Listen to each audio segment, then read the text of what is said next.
Hello, आज हम बात करेंगे भारत के सबसे महत्वपूर्ण राज्य अरुणाचल प्रदेश, जो एक बहुत खूबसूरत स्टेट है भारत का। और इसकी खूबसूरती बहुत ही इम्पोर्टेंट है। आप बहुत अच्छा ये स्टेट है, आप इसके बारे में डिस्कशन करेंगे। जो कि अरुणाचल प्रदेश ये भारत का सबसे इम्पोर्टेंट राज्य है, हर तरह से, सामरिक दृष्टिकोण से, वैसे भी दृष्टिकोण से। तो इसके बारे में हम जानने की कोशिश करेंगे। चलिए अब अरुणाचल प्रदेश आपको सैर कराते हैं, स्टार्ट करते हैं। ये भारत में कहाँ पड़ता है, आप देखिए, ये मैप है भारत का। इसमें सबसे नॉर्थ ईस्ट एरिया में पड़ता है ये अरुणाचल प्रदेश। ये आप देखोगे जो मैंने रेड मार्क किया है, अरुणाचल प्रदेश भारत ईस्ट एरिया में पड़ता है। नॉर्थ ईस्ट एरिया बोलते हैं इसको, मतलब उत्तर पूर्वी भारत का हिस्सा है अरुणाचल प्रदेश। ये भारत के मैप में आप देखोगे, ये जो रेड मार्क किए हैं ये अरुणाचल प्रदेश है। अब इसको पूरा मैप आपको क्लियर करके मैं दिखाता हूँ। ये आपका पूरा अरुणाचल प्रदेश है। आप देखोगे ये हमारा ईटानगर है, जो कि अरुणाचल प्रदेश का कैपिटल है। अब इधर देखोगे कि इधर हमारा क्या, चाइना है, जो तिब्बत चाइना का ही पार्ट है। तो तिब्बत की जो बाउंड्री होती है वो अरुणाचल प्रदेश से लगती है। इधर हमारा देखोगे म्यांमार की बाउंड्री लगती है। इधर हमारा नागालैंड, जो भारत का ही एक राज्य है, उसका बाउंड्री लगती है। फिर ये पूरा असम है। फिर यहाँ पे भूटान है। तो अगर पूछा जाए कि अरुणाचल प्रदेश कितने देशों से घिरा हुआ है, तो आप ध्यान देना, पहला तिब्बत, दूसरा म्यांमार, तीसरा हमारा भूटान। ये तीन जो विदेशी राज्य हैं जिनके से घिरा हुआ है अरुणाचल प्रदेश। अब इसके बारे में हम पूरी डिटेल से पढ़ेंगे कि यहाँ का इन्वायरमेंट क्या है, यहाँ का कल्चर क्या है, यहाँ का इकोनॉमिक सोर्स क्या है, यहाँ का इम्पोर्टेंट चीज़ क्या है, यहाँ का रिवर क्या है, यहाँ की क्या क्या चीज़ें आपको पढ़ने लायक है, ये चीज़ें हम आपको बताएंगे। चलिए अब स्टार्ट करते हैं। अब जैसे पहले अरुणाचल प्रदेश का इतिहास हम जान लेते हैं कि अरुणाचल प्रदेश भारत का हिस्सा कब बना। अब देखो, अरुणाचल प्रदेश 20 फरवरी 1987 को ये पूर्ण दर्जा दिया गया राज्य का। उससे पहले एक केंद्र शासित प्रदेश था। केंद्र शासित का मतलब ये होता है कि सेंट्रल गवर्नमेंट इस पर रूल रेगुलेट करती है, उसको केंद्र शासित प्रदेश कहते हैं। ये 20 जनवरी 1972 को केंद्र शासित प्रदेश का दर्जा दिया गया था। पहले इसका नाम पूर्वोत्तर सीमांत एजेंसी के नाम से जाना जाता था। बाद में इसको केंद्र शासित प्रदेश किया गया। फिर 15 अगस्त 1975 को पहला विधानसभा गठन किया गया था, जिसका आम चुनाव ये कितना कब हुआ था, 1978, मतलब 15 अगस्त 1975 को विधानसभा गठन किया गया था, जिसमें 1978 को चुनाव कराया गया। इस राज्य में टोटल 16 जिले हैं। इसकी राजधानी मैंने बता दिया ईटानगर है। ईटानगर इस नाम से पड़ा है कि यहाँ ईंटे का किला है, इसलिए इसका नाम ईटानगर है, जो कि 14वीं सदी में बना है। और इसकी पौराणिक मान्यता भी है कि यहाँ पे परशुराम ने अपने पापों का प्रायश्चित किया था। भगवान परशुराम के बारे में आप जानते होंगे टीवी सीरियलों में। वहाँ पे ऋषि व्यास ने भी यहाँ आराधना की थी। ये सबसे पहले चीज़ जानेंगे। और भगवान कृष्ण की जो शादी रुक्मणी से किया था, यही अरुणाचल प्रदेश में ही किया था। तो इसके पौराणिक तत्व भी काफ़ी महत्व हैं। तो अब बढ़ते हैं अगले तरफ की तरफ, अरुणाचल प्रदेश का इतिहास।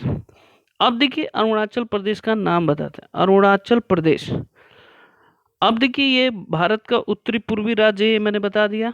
अरुणाचल का अर्थ मैं बताता हूँ, जहाँ पे उगते हुए सूर्य का पर्वत है। अरुण प्लस अचल, अरुणाचल का मतलब समझ न चलने वाला, और इसका मतलब पर्वत होता है। पर्वत होता है तो आप जानते हैं, उगते सूरज का पर्वत कहते हैं। इसकी दक्षिण में क्या है, असम है। पूर्व में क्या है, दक्षिण पूर्व में नागालैंड है। पश्चिम में क्या है, म्यांमार है और भूटान है। उत्तर में आप देखोगे तिब्बत है और भूटान दोनों है। और इसकी राजधानी अभी मैंने बताया था ईटानगर है। जो यहाँ पे लैंग्वेज बोली जाती है नॉर्मली, तो वो हिंदी बोली जाती है। कुछ क्षेत्रों में चीनी और तिब्बती भी बोला जाता है।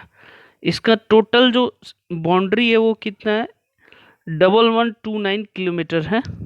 ठीक है, अब बढ़ते हैं। आप देखेंगे अरुणाचल प्रदेश के बारे में पूरा डिस्कशन करेंगे। अरुणाचल प्रदेश का अधिकांश भाग हिमालय से ढका हुआ है।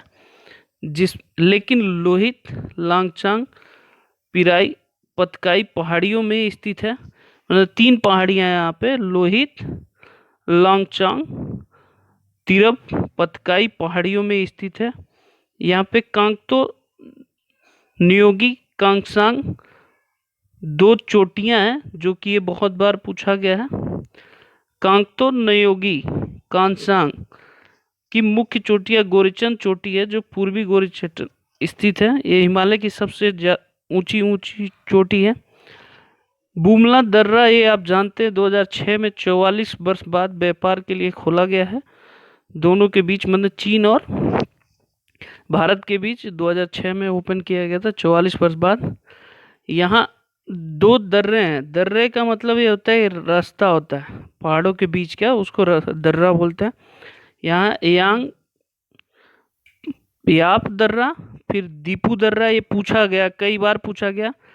यांग याप दर्रा, दीपू दर्रा, पंगशौर दर्रा भी शामिल है इसमें। मतलब 3 दर्रे हैं, यांगपांग दर्रा, दीपू दर्रा, पंगशौर दर्रा भी शामिल है। अब देखिए, हिमालय पर्वतमाला का पूर्वी विस्तार इसे चीन से अलग करता है। जैसे हिमालय से ये बनता है, ऐसे म्यांमार की तरफ टर्न कर जाता है, मुड़ जाता है, तो वहीं लिखा है भारत और बर्मा के बीच चांगलांग और तिरप जिले की प्राकृतिक सीमा का निर्माण करता है, जो एक प्राकृतिक बाधा के रूप में कार्य करता है। ये पहाड़ महान हिमालय से भी कम ऊंचे हैं, ये ध्यान देंगे। अगला चलते हैं, जलवायु यहाँ के देखते हैं। तो जो जलवायु है सबसे ऊंचाई क्षेत्र पे है, तो हिमालय में स्थित तिब्बत के निकट हमारा जो है अल्पाइन और टुड्रा प्रकार का होता है। ये बहुत बार पूछा है, अल्पाइन एंड टुड्रा। अरुणाचल प्रदेश मध्य हिमालय का जो क्षेत्र है समशीतोष्ण होता है। यहाँ पे सेब, संतरा आदि फलदार वृक्ष होते हैं। निचले मतलब पार्ट में उप उष्ण कटिबंधीय मौसम होता है। यहाँ तेज गर्मी, हल्की सर्दी ऋतु होती है। अरुणाचल प्रदेश में जो वर्षा होता है 160 सेंटीमीटर इंच से 80 इंच होता है। मतलब 2000 से 4000 मिली वार्षिक वर्षा होती है। अधिकतर वर्षा मई और सितंबर में होती है, ये ध्यान देने वाली बात है, मई एंड सितंबर में होती है। पहाड़ और इनकी ढलानें अल्पाइन, समशीतोष्ण और उप विश्वतीय वृक्षों के जंगलों में ढहती हैं। यहाँ बौना, ओक, चीड़, मैपले, फर और जूनिफर वृक्ष पाए जाते हैं। ये बहुत बार पूछा है, ये ध्यान रखिए। जूनिफर वृक्ष कहाँ पाया जाता है? अरुणाचल प्रदेश में। ये आरती प्रजातियों के बीच वृक्ष पाया जाता है। शौगन भी पाया जाता है यहाँ पे, साल भी वृक्ष पाया जाता है। ये जूनिफर कई बार पूछा गया है कहाँ पाया जाता है, और चीड़, ये याद रखिएगा। अरुणाचल प्रदेश के आर्थिक दृष्टिकोण से बहुत ही इम्पोर्टेंट है। अब बढ़ते हैं आगे। अब यहाँ आप देखेंगे एक कृषि होता है, आप जानते हैं झूम की खेती, ये बहुत ही बार पूछा गया। आजकल यहाँ थोड़ा एग्रीकल्चर करने का सेक्टर अलग हो, तो वहाँ जो झूम को बोलते हैं तो क्या बोलते हैं आप जानते हैं? जो झूम की खेती होती है तो बागवान को काट के ही बनाया जाता है, लेकिन वहाँ पे भी चेंज होना शुरू हो गया है। तो वहाँ पे जैसे आलू अब बोया जाता है, बागवानी, सेब, संतरे, अनानास किया जाता है, ठीक है। जो झूम की खेती हम नॉर्मली बोलते हैं उसको सींग बोलते हैं। क्या बोलते हैं? सींग बोलते हैं अरुणाचल प्रदेश में। ये आप ध्यान रखना, इम्पोर्टेंट है। ये मैंने दिखाया आपको। यहाँ पे मुख्य पैदावार चावल है, मक्का है, जौ है, मेथी है। अरुणाचल प्रदेश की मुख्य फसल है। अब आज की डेट में अरुणाचल प्रदेश में चावल भी पाया जाता है, मक्का भी, बाजरा भी, गेहूं भी, जौ भी, दलहन भी, गन्ना भी, अदरक और तिलहन, ये सब भी आज के डेट में उगाया जाता है। पहले झूम की खेती ज़्यादा इम्पोर्टेंट थी, पहाड़ों मतलब पेड़ों काट के फिर खेती की जाती थी, जिसको सिहंग बोलते हैं। आप जानते हैं सिहंग, ये मैंने ये वर्ड यहाँ लिखा है सिहंग, लेकिन हम लोग इसको झूम बोलते हैं, झूम की खेती बोलते हैं, तो वहाँ पे सिहंग बोलते हैं, ये ध्यान देना। अब ये नहीं होता है, बहुत कम होने लगा है। उसके जगह पे ये सब खेती करने के लिए ये लोग स्टार्ट कर दिए। अब बढ़ते हैं अगले तरह के। यहाँ पे 2-3 कल्चर है जो बहुत इम्पोर्टेंट है। एक निसिंग जनजाति होती है, ये बहुत बार पूछा गया। न्योकुम उत्सव कहाँ मनाया जाता है? तो ये अरुणाचल प्रदेश में मनाया जाता है। इसमें जो कौन से समुदाय मतलब भाग लेते हैं? अदीस लेते हैं। कौन सा समुदाय भाग लेते हैं? अदीस, मापिन और शालूंग। यहाँ पे जो भी समुदाय होता है, इस तरह का मैंने इमेज बनाया, सीक्वेंस इस ऑर्डर में होता है। ज़्यादातर पशुओं की बलि यहाँ चढ़ाई जाती है, जो भी। तो इसमें एक याद करने वाला नयोकुम उत्सव, एक अदीस समुदाय, मापिन और शालूंग, मोनपा। मोनपा भी कई बार पूछ चुका है जनजाति, ये बहुत ही इम्पोर्टेंट है, जो ये आप जानते हैं कल्चरल है। तो इनके यहाँ जो भी कल्चर होता है उसमें पशुओं की ही बलि चढ़ाई जाती है। ये अरुणाचल प्रदेश के इम्पोर्टेंट है। तो इसमें दो चीज़ें जो उत्सव है वो आपको याद होना, नयोकुम उत्सव, फिर हमारा मोनपा मोनपा समुदाय और मापिन शालूंग, ये मिल के करते हैं। ये बहुत बार पूछा गया है, आप किसी भी एग्जामिनेशन में कहाँ उत्सव मनाया जाता है, ये आप ध्यान देना। अब अरुणाचल प्रदेश के कुछ अभ्यारण्य हैं। कितने अभ्यारण्य हैं? टोटल 7 है। पंखुई, ये कई बार पूछ चुका है कि पंखुई अभ्यारण्य कहाँ पे है, तो अरुणाचल प्रदेश में ईटानगर याद रहेगा आपका, क्योंकि इसकी कैपिटल है। इरिंग मेमोरियल, ये भी आप देख, ये उतना इम्पोर्टेंट नहीं है। मोहावो वन्य जीवन अभ्यारण्य, एक ये इम्पोर्टेंट है, आप जानिए, ये भी अरुणाचल प्रदेश है। कामलांग वन्य जीव अभ्यारण्य, ये नहीं इम्पोर्टेंट है। केन वन्य जीव अभ्यारण्य, ये आप एग्जामिनेशन की दृष्टिकोण से ये आप देख सकते हैं। एक पंखुई वन्य जीव अभ्यारण्य है, एक हमारा मेहावो वन्य जीव अभ्यारण्य है, और केन वन्य जीव अभ्यारण्य है, जो कि ये पूछा जाता है अरुणाचल प्रदेश में। ये तीनों लेके आप याद कर सकते हैं। और यहाँ पे एक नेशनल पार्क है जो बहुत ही इम्पोर्टेंट है, ये कई बार पूछा है। नेशनल पार्क जो है, ये नमदफा राष्ट्रीय उद्यान, ये हिमालय के जैव विविधता के स्तर में सबसे संरक्षित क्षेत्र है और पूर्वोत्तर भारत में अरुणाचल में स्थित है। ये क्षेत्रफल की दृष्टि से भारत का सबसे बड़ा उद्यान है, ये याद रखिएगा। नमदफा अगर पूछा जाए कि राष्ट्रीय उद्यान, भारत का सबसे बड़ा राष्ट्रीय उद्यान है और ये पूर्वी हिमालय के उप क्षेत्र में स्थित है। यह जैव विविधता के लिए बहुत धनी क्षेत्र माना जाता है। ये 27 उत्तरी अक्षांश में स्थित है। ये दुनिया का सबसे उत्तरी तराई सदाबहार वर्षा वन है जो यहाँ पे पाया जाता है। ये इम्पोर्टेंट है, व्यापक क्षेत्र में पाया जाता है सदाबहार वर्षा वन, ये आपको ध्यान रखिए। इसका 2 पॉइंट याद रखें। नमदफा राष्ट्रीय उद्यान क्षेत्र कहाँ है? अरुणाचल प्रदेश में है, जो कि ये भारत का सबसे बड़ा राष्ट्रीय क्षेत्र है।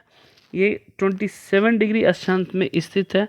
यह दुनिया का सबसे उत्तरी तराई सदाबहार वर्षा वन में स्थित है। ये मोस्ट इम्पॉर्टेंट। अब अगले तरफ की बढ़ते हैं।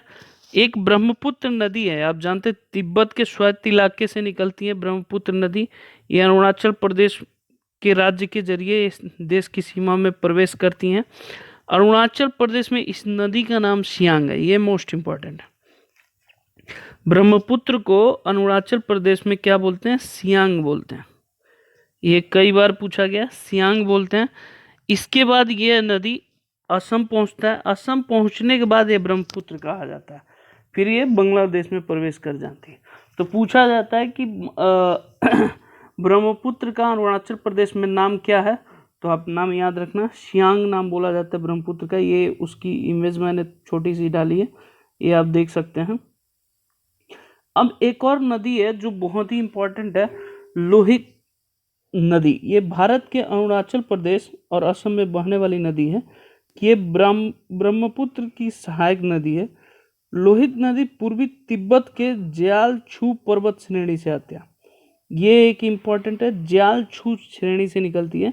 ये अरुणाचल प्रदेश में 200 किलोमीटर तक तूफानी वेग से बहने के बाद असम के मैदानी इलाके में आ जाती है। इसे खून की नदी के नाम से जाना जाता है। क्यों? क्योंकि ये बहुत तबाही मचाता है। ये असम में बहुत सारा बाढ़ आता है। तो पूछा जाता है असम में कौन सी ऐसी नदी है जो खून की नदी के नाम से जाना जाता है? वो हमारा लोहित नदी बोला जाता है, जो कि बहुत ही इम्पोर्टेंट है। तूफान अंशात इसीलिए लाल मिट्टी के कारण पड़ा है।